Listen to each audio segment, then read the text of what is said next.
Querido, abra a sua Bíblia em Mateus, capítulo de número 26. Nós vamos ler a última porção desse texto, que são os versos número 69 a 75. Mateus 26, versos 69 a 75.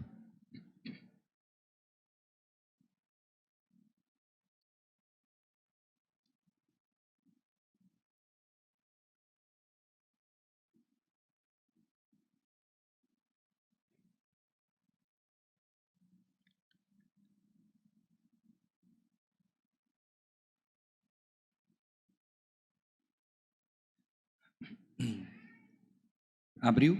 Mateus 26, 69 a 75. Antes de lermos essa porção, vamos orar ao Senhor nosso Deus. Bondoso Deus, Senhor nosso, dentre as expressões de Tua bondade para conosco, temos esta, que agora temos o privilégio de experimentar, a de tomar a Tua palavra em nossas mãos, lê-la, inclusive traduzida para o nosso próprio idioma, e segundo a iluminação do Teu Santo Espírito, compreendermos a Tua vontade, sermos transformados pelo Senhor. Pedimos que o Senhor nos ajude, Pai, e nos conduza, para que em tudo glorifiquemos ao Teu nome, inclusive neste momento do culto, estando atentos, reverentes, cheios de fé, de alegria e de esperança de que o Senhor fale conosco. Faz isto, ó Pai.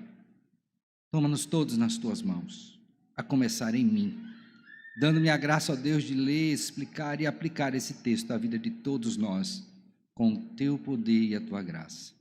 Assim oramos em Cristo, Senhor e Salvador nosso, com gratidão e perdão dos nossos pecados. Amém. Amém. Mateus 26, 69. Ora, estava Pedro assentado fora no pátio, e aproximando-se uma criada lhe disse: também tu estavas com Jesus, o Galileu. Ele, porém, o negou diante de todos, dizendo: não sei o que dizes. E saindo para o alpendre, foi ele visto por outra criada, a qual disse aos que ali estavam: este também estava com Jesus, o Nazareno. E ele negou outra vez com juramento: não conheço tal homem.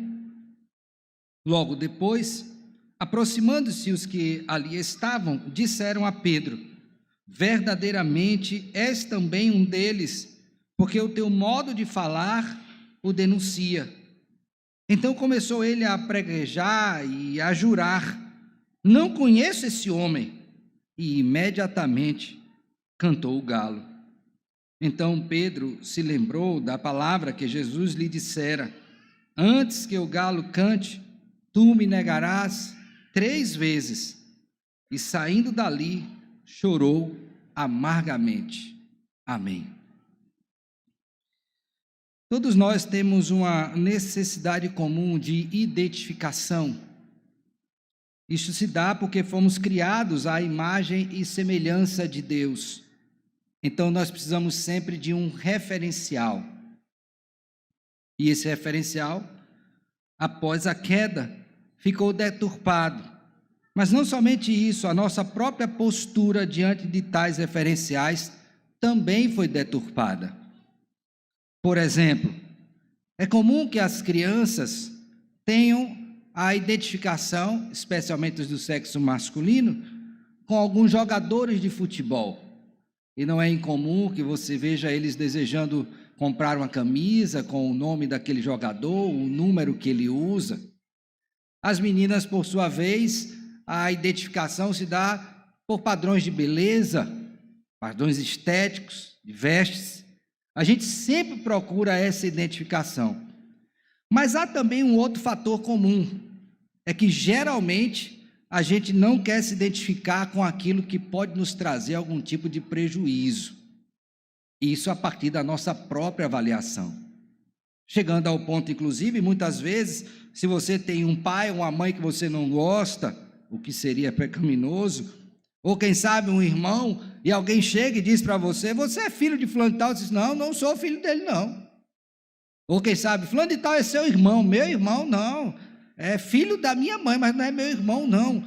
Então você vai dar um jeito para não querer se identificar com aquela pessoa, porque as características que você vê nela trazem de algum modo um risco para você. Então a gente vive nesta tensão, buscando identificação, mas ao mesmo tempo sendo seletivo nisto, para o bem ou para o mal. O problema, irmãos, é que esta identificação, ela também, como eu disse, foi comprometida pelo pecado. E finalmente a gente vai querer salvaguardar a nossa imagem, a nossa segurança. E ao fazer isso, a gente corre sério risco de pecar contra o nosso próximo e até contra Deus. E mesmo sendo alertados acerca desta possibilidade, ainda assim incorremos muitas vezes nesta falta. Quando nós lemos o texto de Mateus capítulo 26, particularmente a porção que lemos hoje, do verso 69 a 75, nós temos aquele registro bíblico e que está presente em todos os evangelhos, logicamente com perspectivas individuais de cada evangelista. Então você vai ver essa narrativa em Mateus, você vai ver em Marcos, você vai ver em Lucas e também em João, revelando para nós que este é um evento que não deveria ser esquecido pelos discípulos do Senhor Jesus Cristo. Ao ler a Escritura, você vai se deparar com situações que são repetidas em várias perspectivas, exatamente para que você não se esqueça deste fato como discípulo do Senhor. E este é um desses eventos que está marcado na Bíblia. Não é sem razão, portanto, que se nós perguntarmos até aqueles que são fora da igreja: você já ouviu falar sobre a traição de Pedro? A negação que ele então disparou contra o Senhor Jesus Cristo? Eu creio que até aqueles que estão fora da igreja já terão ouvido acerca disso. Mas o ponto é o quanto eu aprendi deste evento. O quanto este evento tão repetido foi instrutivo para mim, sobretudo enquanto servo do Senhor Jesus Cristo. Que lições eu posso tirar para a minha vida acerca deste evento? Para que a gente possa compreender isso numa dimensão mais adequada, a primeira coisa que eu queria trazer à sua memória, resgatando assim as verdades de apóstolos no Evangelho de Mateus, é aquilo que está no capítulo 4 de Mateus. Eu queria que, por favor, você fosse lá para o capítulo 4 e visse comigo. Quando o Senhor Jesus Cristo inicia o seu ministério na Galileia, local inclusive que é a identificação que fazem com o apóstolo Pedro e o Senhor Jesus Cristo: olha, você esteve lá na Galileia, você é um galileu, você esteve em Nazaré, então você tem uma identificação com o Senhor. Então Cristo iniciou o seu ministério ali na Galileia, e um dos primeiros tópicos que o Senhor Jesus Cristo ressaltou no seu ensino foi a comum necessidade de arrependimento. Ele vai dizer que ninguém entra no reino de Deus se não tiver passado pelo genuíno arrependimento. Por favor, veja comigo, Mateus capítulo 4, verso número 12, olha o que é dito: ouvindo, porém, Jesus que João fora preso, retirou-se para a Galileia, e deixando Nazaré, foi morar em Cafarnaum, situada à beira-mar, nos confins de Zebulon e Naftali, para que se cumprisse o que fora dito por intermédio do profeta Isaías: terra de Zebulon, terra de Naftali, caminho do mar, além do Jordão, Galileia dos gentios. O povo que jazia em trevas viu grande luz, e aos que viviam na região e sombra da morte, resplandeceu-lhes a luz. Agora observe bem, daí por diante passou Jesus a pregar e a dizer, olha o conteúdo dessa mensagem: arrependei-vos, porque está próximo o reino dos céus. Então não se admite que um discípulo do Senhor Jesus Cristo não seja alguém que não tenha passado pela experiência de quê? Do arrependimento. O arrependimento para a vida. Então este é o primeiro ponto muito importante que você precisa ter em mente quando vai analisar a negação do apóstolo Pedro. A outra coisa importante que também diz respeito a este apóstolo está agora no capítulo número 16, que também, creio eu, seja um fato comum a todos nós, que foi a afirmação que o apóstolo Pedro fez sobre quem era Jesus Cristo. E naquela oportunidade, Mateus 16, Cristo ouve da boca do apóstolo, por revelação de Deus, o Senhor tinha iluminado ao apóstolo Pedro o seguinte: respondendo Simão Pedro disse: tu és o Cristo, o Filho do Deus o quê? Vivo. Então, tu és o Filho de Deus. Olha, aquele homem teve a experiência do arrependimento, aquele homem professa Cristo como Filho de Deus, e é esse mesmo homem que nega ao Senhor Jesus Cristo. Mas não para por aí. A experiência de Pedro com o Senhor Jesus Cristo foi ainda mais profunda. Como? Veja agora comigo, por favor, capítulo 17 de Mateus. Pois foi Pedro, um dos discípulos apóstolos, que presenciou a transfiguração do Senhor Jesus Cristo. Veja comigo aí, por favor, verso 1, Mateus 17. 6 dias depois, tomou Jesus consigo a Pedro e aos irmãos Tiago e João, e os levou em particular a um alto monte. Agora veja, ó, e foi transfigurado diante o quê? Deles. Então, Pedro teve uma visão maravilhosa do Cristo glorificado, uma grande bênção na vida dele. Mas também Mateus nos mostra que esse mesmo discípulo ouviu do Senhor Jesus Cristo, por ocasião da ceia, Mateus capítulo 26, que ele haveria de fazer algo extremamente ruim, que era negá-lo. Então veja, esse homem que teve a experiência do arrependimento verdadeiro, esse homem que professou a Cristo como Filho do Deus vivo, esse homem que viu a Cristo transfigurado, agora ouve do seu mestre o quê? Pedro, você vai me negar. Você vai me negar. E aí o verso de número 31 de Mateus 26 relata isto. Então Jesus lhes disse: esta noite todos vós vos escandalizareis comigo, porque está escrito: ferirei o pastor e as ovelhas do rebanho ficarão dispersas. Mas depois da minha ressurreição, irei adiante de vós para a Galileia. Agora veja bem, disse-lhe Pedro, especificamente: ainda que venhas a ser um tropeço para todos, nunca, preste bem atenção nisso, nunca o serás para mim. Este homem estava convicto, não estava? E aqui eu não posso dizer que ele não era crente, porque ele era. Eu não posso dizer que ele não conhecia a Cristo, porque ele sabia quem Cristo era, ele falou isto. E eu não posso dizer que ele não tivesse tido experiências profundas com Cristo, porque ele viu a Cristo o quê? Transfigurado.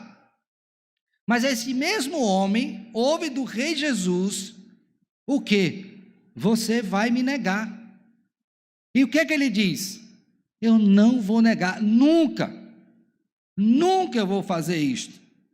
E aí, irmãos, o que nós temos aqui é que o Senhor Jesus Cristo logo em seguida vai dizer, verso 34, replicou-lhe Jesus: em verdade te digo que nesta mesma noite, antes que o galo cante, tu me negarás 3 vezes.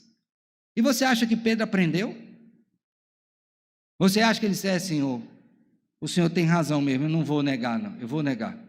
Eu disse que não ia. Não. Sabe o que ele disse?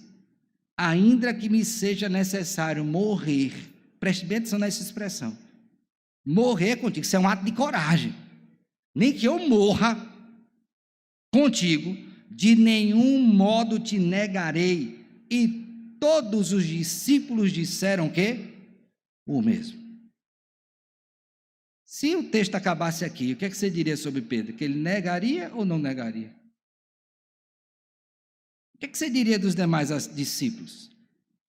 O fato é que tudo aquilo que Cristo havia apontado que aconteceria sobre a sua própria pessoa estava acontecendo. Ele havia sido entregue, já tinha passado por Anás, por Caifás, e tinha acabado de ser esbofeteado. Ele estava naquele local comum ali, onde se reunia o Sinédrio, e naquela oportunidade, Pedro está presente, observando tudo para ver o fim. É nesse contexto, então, que Pedro nega Jesus. E esse texto vai ensinar uma verdade muito preciosa para nós, que a negação de Pedro revela a nossa comum condição para negar o Rei Jesus. A negação de Pedro revela a nossa comum condição para negar a quem? A Jesus Cristo. E antes que você seja precipitado e diga como Pedro, nunca. Para todos, pode até ser que isso aconteça. Para mim, não. Esse texto vai mostrar que eu e você estamos na mesma condição de Pedro, com toda a condição de negar a Jesus. E como é que o texto vai mostrar isso? Mostrando-nos então em 3 estágios esta negação de Pedro. A primeira delas, ou o primeiro desses estágios, está exatamente no verso 69 e 70. Eu queria que você percebesse a evolução disso. Ora, estava Pedro assentado fora no pátio, perceba o local, tá? O lugar que era o pátio, ele estava sentado ali. E aproximando-se uma criada lhe disse, também tu estavas com Jesus, o Galileu. É interessante que a formação desta cena mostra alguns detalhes importantes. O primeiro deles é o local onde Pedro está. Então é como se ele estivesse migrando de um local para outro, como se quisesse fugir. Primeiro ele está no pátio, depois mais à frente ele vai para o alpendre. Então a intenção dele é o seguinte, no momento em que eu fui descoberto aqui, eu quero rapidamente sair deste lugar. Mas algo impedia de sair. E a cada tentativa dele de sair, mais uma pessoa o interpelava acerca do conhecimento sobre Cristo Jesus.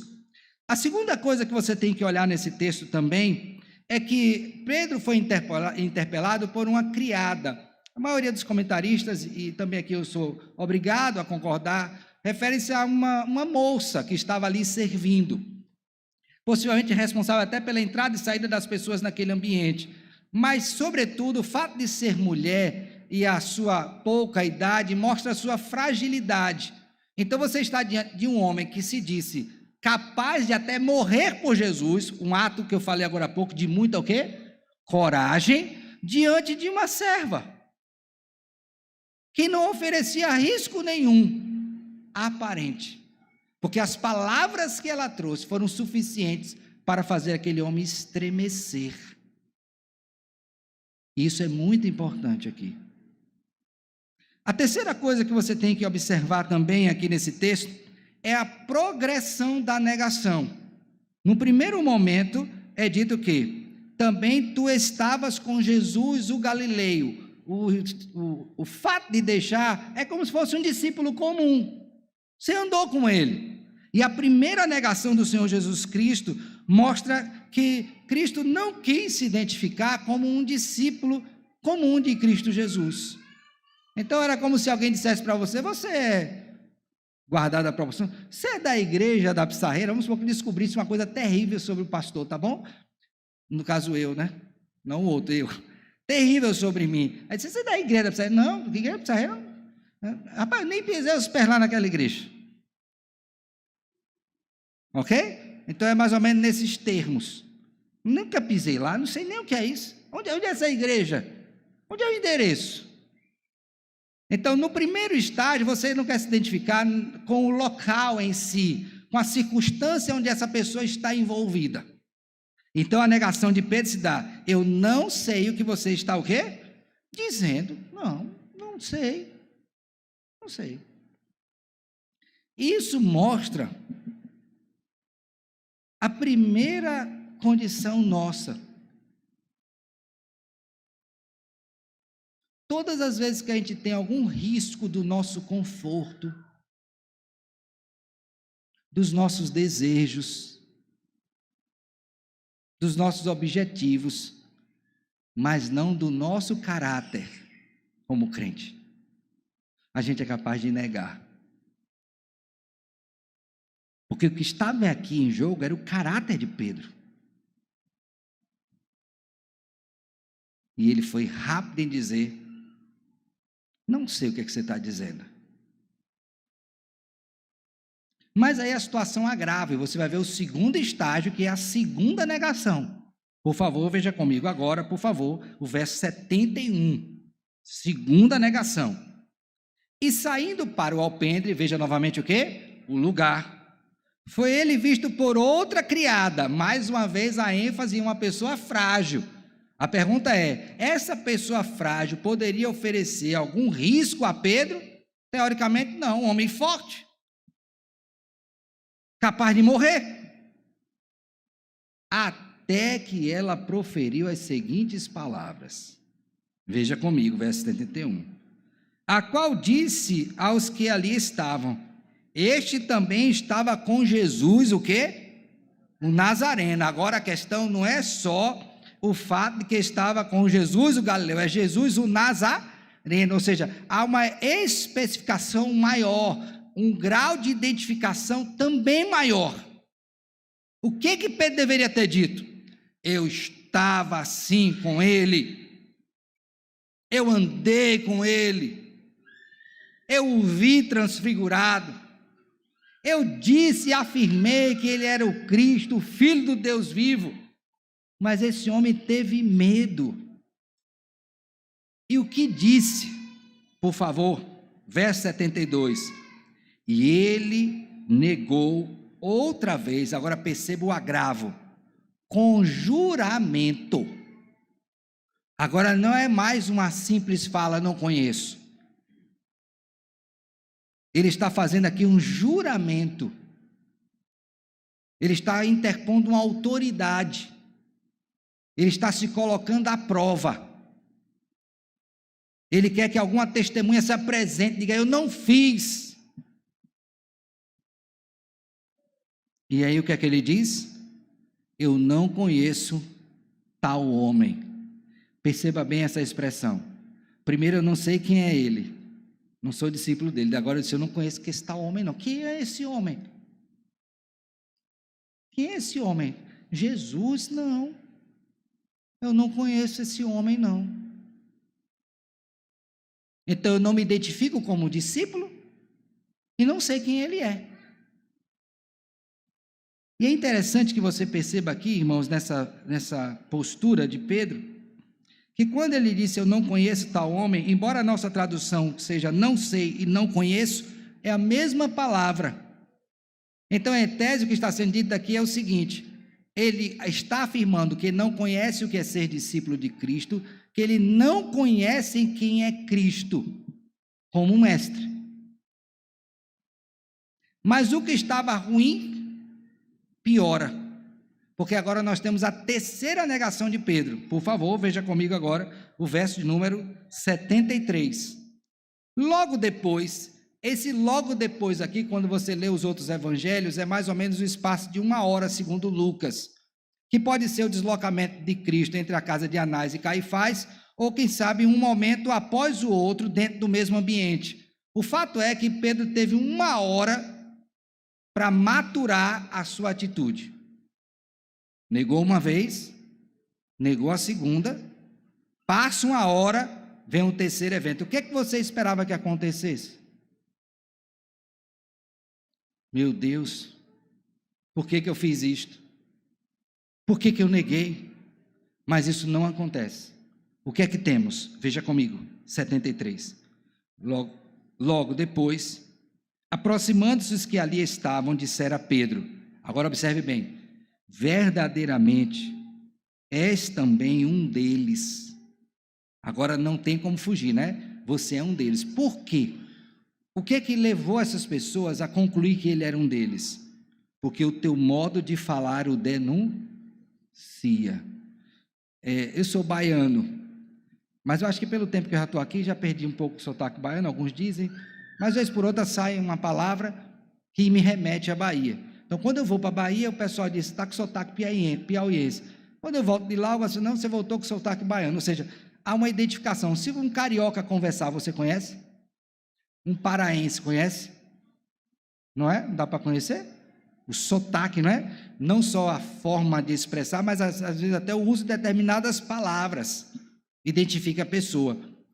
Quando você está com Cristo e anda com Ele, o seu modo de falar o denuncia. O inverso também é verdadeiro. Se você diz que é cristão, mas o seu modo de falar é diferente de um falar cristão, está fazendo com que a sua profissão não concorde com o estado da sua fala. No caso de Pedro, quando ele começa a falar, as pessoas identificam: olha, o seu modo de falar prova que você era um deles. Mas, irmãos, preste atenção agora na evolução da negação. Primeiro, não conheço. Depois, não conheço esse tal homem. Agora, para piorar, duas coisas terríveis acontecem. Veja comigo o verso 74.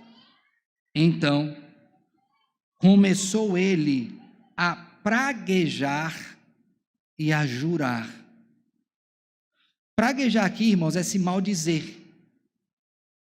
A coisa foi tão intensa que Pedro começa a se maldizer e a jurar, dizendo o quê? Olha só o que diz: não conheço, agora presta atenção no pronome aqui, esse homem. Por que essa fala é importante? Por favor, veja comigo o verso de número 63 do capítulo 26.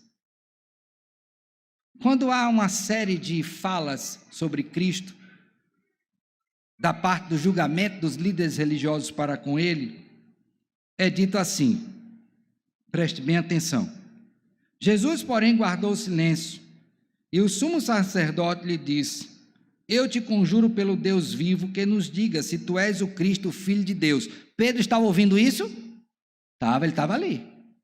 E ele já tinha dito isso: tu és o Cristo, o Filho do Deus?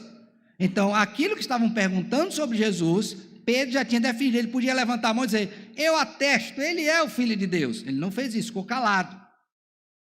Mas aí há uma outra situação. Respondeu-lhe Jesus: tu disseste, entretanto eu vos declaro que desde agora vereis o Filho de quem?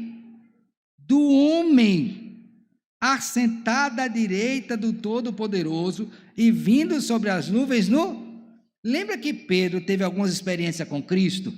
Arrependimento, a sua profissão e a transfiguração, onde ele viu a Cristo glorificado. Falei para os irmãos no domingo passado que essa fala de Cristo era escatológica. Ele está dizendo: olha, eu vou passar por isso, mas eu vou ressuscitar e eu vou vir em glória. O homem virá. Então Pedro ouviu Cristo falando isso, algo que ele já tinha experimentado em alguma medida na transfiguração. Mas agora, quando ele vai negar, o que é que ele diz? Eu não conheço esse homem. Em outras palavras, irmãos, ele pôs tudo o que havia dito por água abaixo.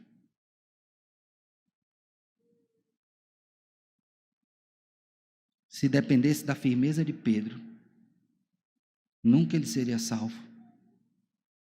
Ele desfez tudo.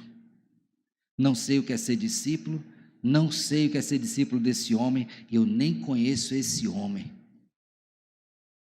Toda e qualquer possibilidade de identificação foi retirada. Por quê? Para salvar a pele, para não perder privilégios. Você entendeu?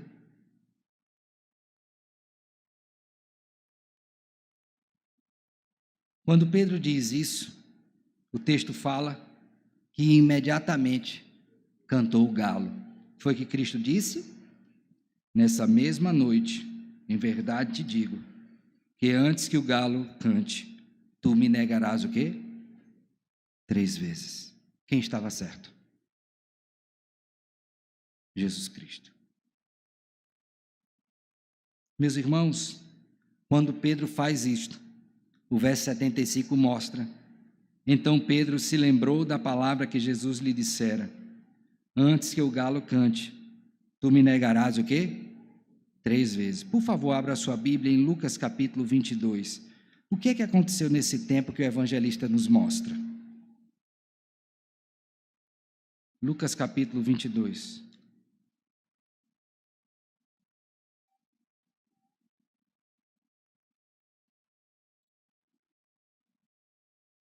Abriram? Verso 60. Preste bem atenção nesse detalhe, tá?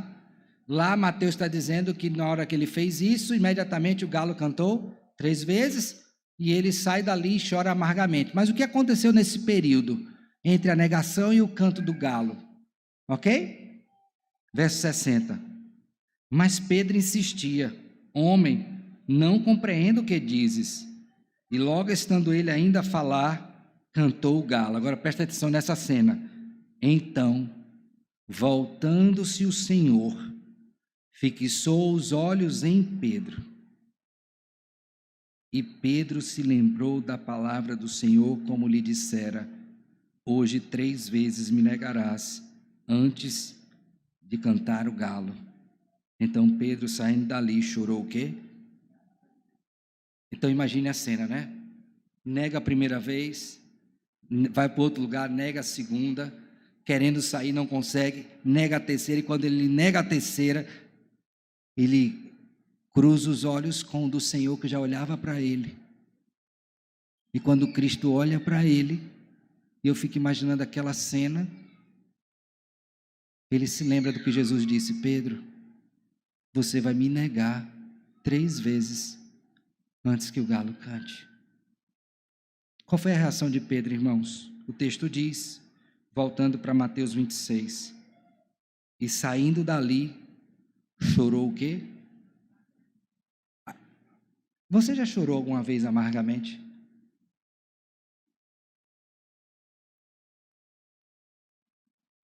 Alguma vez você já chorou amargamente? Esse choro amargoso é o choro que brota de um arrependimento genuíno. É aquele choro que você tem quando você está consciente de que o que fez foi um ato de desobediência a Deus. E você não está chorando porque teme as consequências do teu ato. Você está chorando porque você pecou contra aquele que o amou. Então, neste momento em que Cristo está olhando para Pedro, Pedro tem consciência do pecado que ele cometeu, mas ao mesmo tempo da graça de Deus para com ele. Porque Cristo havia falado: você vai me negar. Mas nem por isso ele foi abandonado pelo Senhor. Então esse choro amargoso é o choro do arrependimento para a vida. Não é o remorso que Judas sentiu, mas é aquele choro onde você está consciente de quem Deus é, em sua sabedoria, em sua bondade, em seu conhecimento, na sua justiça, mas no seu amor, na sua misericórdia. O Deus que você jamais deveria ter ofendido, mas você ofendeu. O Deus que você jamais deveria ter negado, mas você o quê? Negou. Foi esse o choro de Pedro. Então nós vemos aqui, irmãos, que a negação de Pedro revela a nossa comum condição para negar. E não precisa uma coisa muito forte, não. Bastou uma criada, frágil, nova, para apenas dizer uma só palavrinha que nos ameaçasse em alguma medida, para que logo a gente caísse.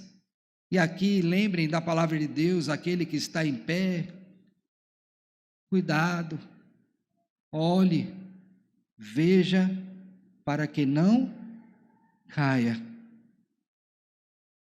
Eu creio, irmãos, que esta palavra é muito oportuna para todos nós. Primeiro, irmãos, porque esta palavra mostra que todos nós somos Pedro. Você sabia disso? Que você tem um Pedro dentro de você? Ou seja, todos nós, preste bem atenção no que eu estou lhe dizendo, tem potencial para abrir mão da nossa fé, desde que eu veja algum benefício pessoal. Você sabia disso? Então vamos lá.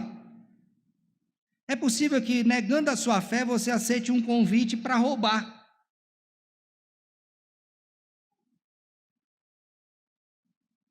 É possível que, negando a sua fé, você aceite um convite para adulterar.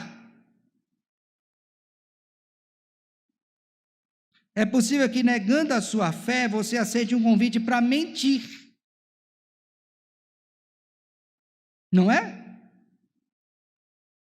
É possível que, negando a sua fé, você aceite o convite para negar as suas convicções e assumir outras, que não são suas. É possível que, negando a sua fé, você aceite, por exemplo, desonrar os seus pais. Desde que você tenha o quê? Vantagem. Você é um Pedro. A pergunta é: você tem negado? Você ainda está naquele estágio de dizer, ainda que eu precise morrer, eu não vou negar. É assim, você está nesse estágio? Ou você já está no estágio onde foi perguntado primeira, segunda, terceira vez? Qual estágio você está?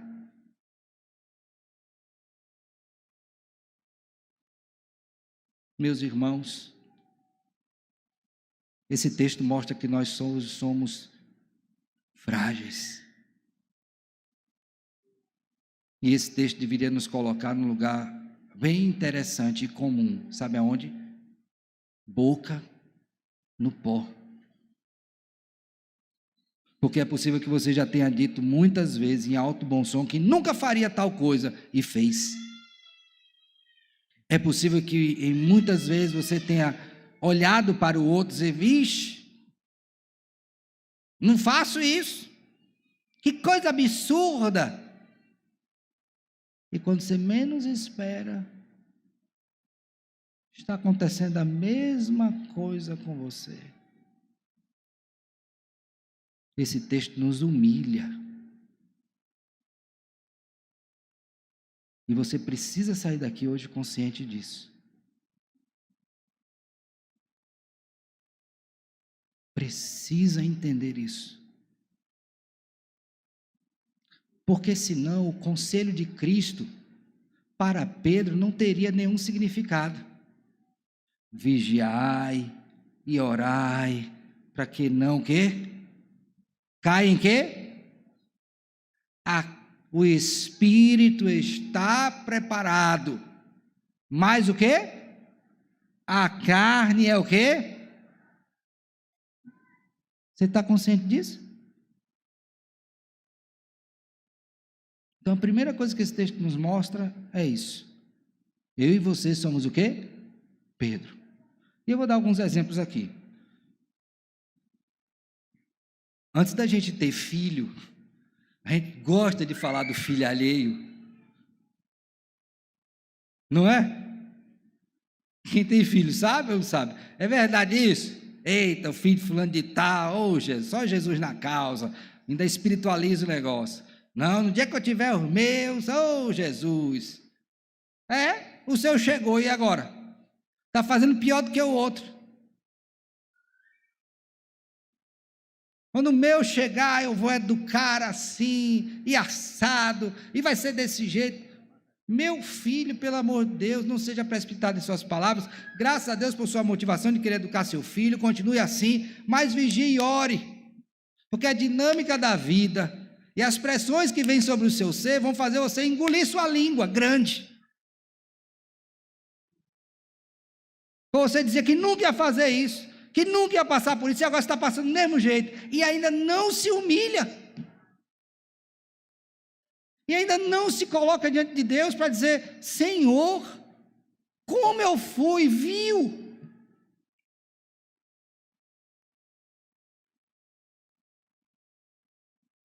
Não é assim?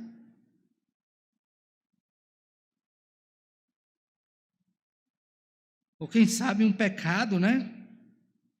A igreja passa por vezes por processo de disciplina, uma disciplina é comunicada quando o pecado é público, em amor, mas você ouve e diz: eita, fulano de tal casou grávida.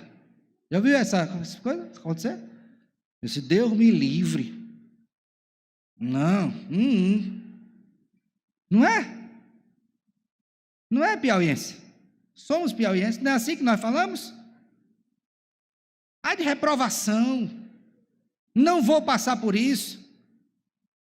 E não basta 2 meses de namoro para chegar no gabinete pastoral dizendo: pastor, aconteceu. E eu pergunto: o quê? Não sei como aconteceu isso. Eu disse: eu não vou descrever como aconteceu, porque você sabe como aconteceu, mas eu quero que você entenda o porquê que isso aconteceu. Porque você foi orgulhoso, você foi soberbo, você não vigiou, você não orou, você criticou as outras pessoas, mas não olhou para si mesmo.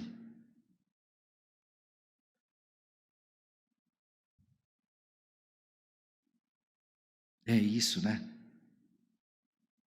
Esse texto nos mostra que todos nós somos quem? Pedro. Eu espero que isso te humilhe para o seu bem. Mas a segunda coisa que esse texto me mostra também, irmãos, é que a negação, ela tem um preço alto. E o preço aqui foi o choro o quê? Amargo.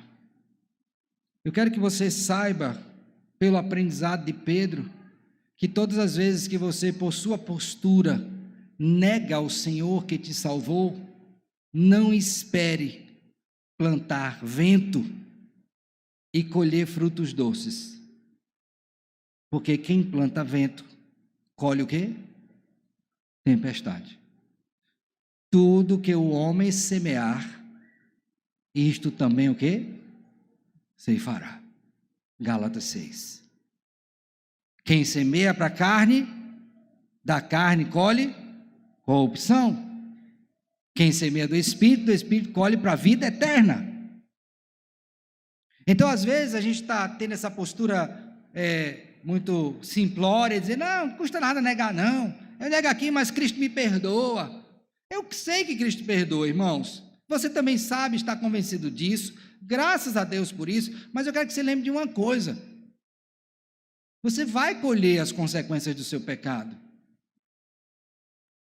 Você vai colher. E não espere que outro colha. Porque quem vai colher é você. Assim como eu vou colher os meus, se os plantar. Pedro colheu. E foi rápido. Chorou amargamente. Irmãos, eu tenho visto pessoas com tanta angústia na alma, por terem negado ao Senhor, por terem feito a escolha errada, pensando em privilégios, em confortos, que não valem para a vida eterna, mas eles optaram por isso, e são responsáveis por suas escolhas, e vão colher. Então não ache você, irmão, que você pode, ainda que como servo do Senhor, salvo pela graça, pode viver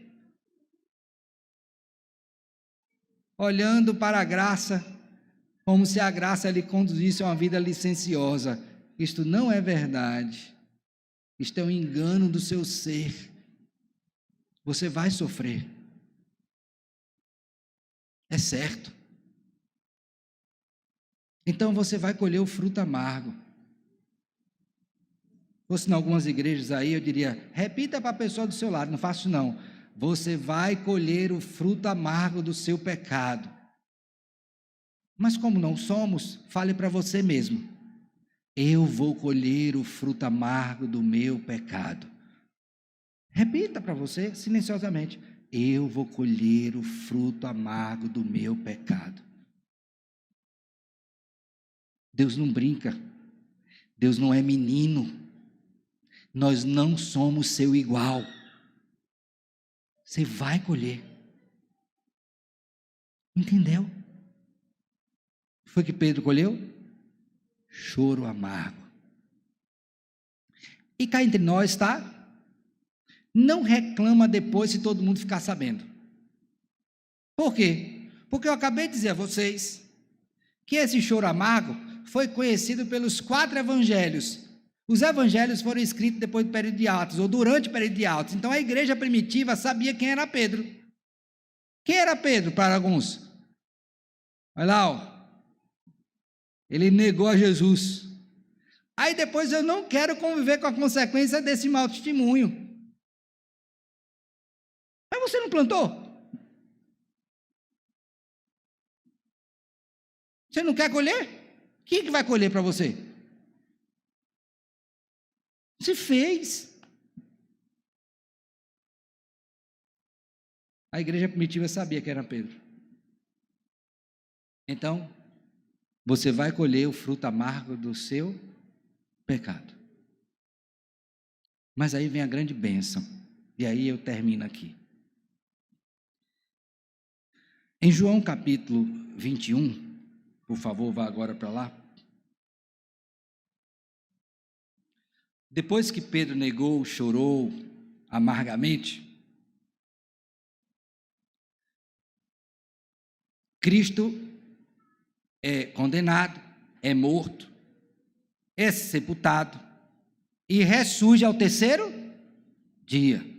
Quando ele ressurge, ele passa aproximadamente 40 dias entre nós, já com o corpo glorificado, corpo esse que ele seria assunto aos céus, ok? Ótimo. Nesse período, então, Cristo aparece várias vezes aos discípulos. E aí você vê, irmão, a graça de Deus da parte do Senhor, portanto, para Pedro, que ele havia negado.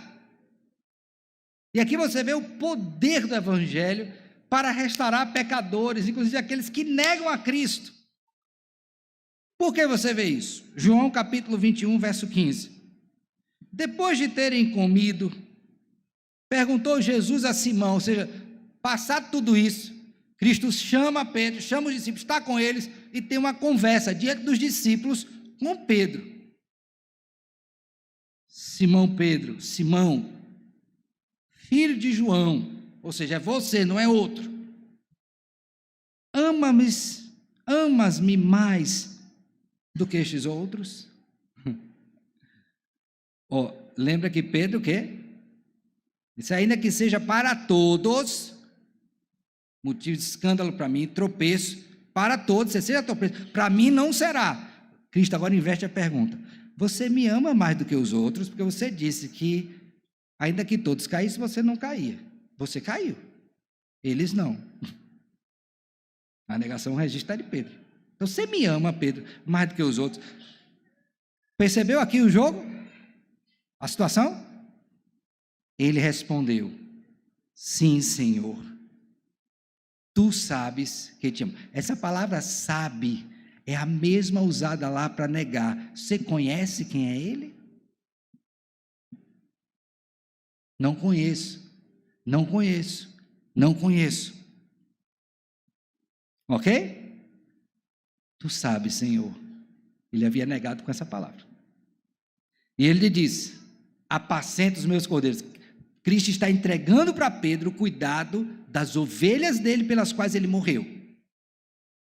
Tornou a perguntar-lhe pela segunda vez, Simão, filho de João, tu me amas? Ele respondeu, sim, Senhor, tu sabes que te amo. Disse-lhe Jesus, pastorei as minhas o quê? Lembra da mulher lá? Ele é galileu, não sou não, ele é discípulo dele, também não sou não. Segunda vez. Pela terceira vez, verso 17, Jesus lhe perguntou, Simão, filho de João, tu me amas? Agora veja, ó, Pedro entristeceu-se, essa tristeza não é a mesma de lá.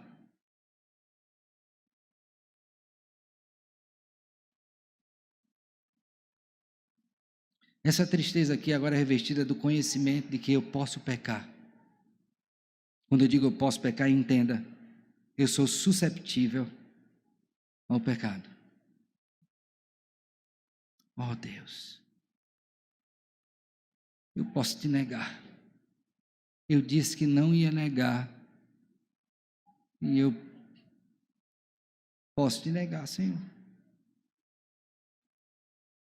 Ele aprendeu. Entristeceu-se por ele ter dito pela terceira vez: tu me amas? Aí ele respondeu: Senhor, olha agora a expressão, tá? Tu sabes todas as coisas. Por que Pedro disse tu sabe todas as coisas? Porque Cristo tinha dito para ele: Pedro, antes que o galo cante, tu me negarás o quê? Então a percepção da soberania de Deus, do conhecimento de Deus agora de Pedro está ampliado, mas não só ampliado, mas aplicado à sua própria vida. É como se dissesse: Senhor, o Senhor sabe tudo que eu vou fazer. Por quê? Salmo 139, 16.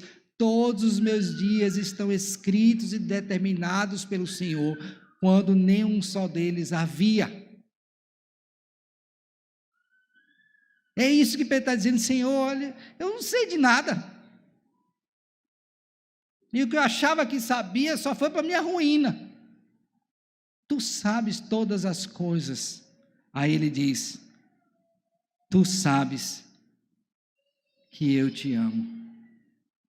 Interessante, irmãos, que sabe quem é a pessoa mais importante para saber se nós amamos? A quem a dizemos amar? Aquele a quem amamos. Deixe-me explicar isso. Vamos supor que eu diga para a Sinara: meu amor, eu te amo. Mas ela pode dizer o seguinte: você diz que me ama, mas eu não sinto o seu amor, porque você faz isso, faz isso, faz isso, faz isso, faz isso. Não é? Na minha cabeça eu amo, mas ela, que é alvo do meu amor, pode olhar para mim e dizer o quê? Ó, você está dizendo que ama, mas tem coisa aqui que você está fazendo que não revela este amor. Entenderam? Quem é a pessoa mais apta para dizer se amamos a Deus? O próprio Deus.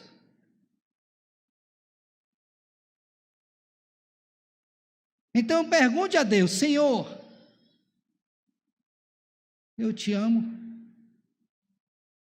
E a resposta pode ser aqui: o Pedro ouviu: Senhor, tu sabes que eu te amo, mas eu sou fraco. E aí, sabe o que Cristo diz para ele? Apacenta as minhas o quê? Ovelhas. E sabe como Pedro morreu por amor a Jesus? Crucificado. E de quê? Cabeça para baixo. Porque ele disse: eu não sou digno de morrer como meu Senhor. Isso não é maravilhoso?